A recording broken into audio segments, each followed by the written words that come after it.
கடவுள் அமைத்து வைத்த மேடை இணைக்கும் கல்யாண மாலை.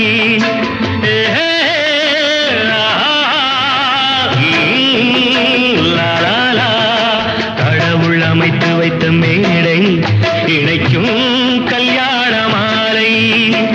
இன்னார்க்கு இன்னார் என்று எழுதி வைத்தானே தேவன் அன்று. இன்னார்க்கு இன்னார் என்று எழுதி வைத்தானே தேவன் அன்று. கடவுள் அமைத்து வைத்த மேடை இணைக்கும் கல்யாண மாலை. நான் ஒரு விகட கவி, இன்று நான் ஒரு கதை சொல்வேன்.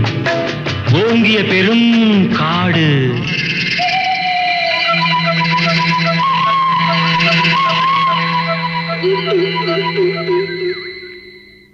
அதில் உயர்ந்தொரு ஆலமரம்.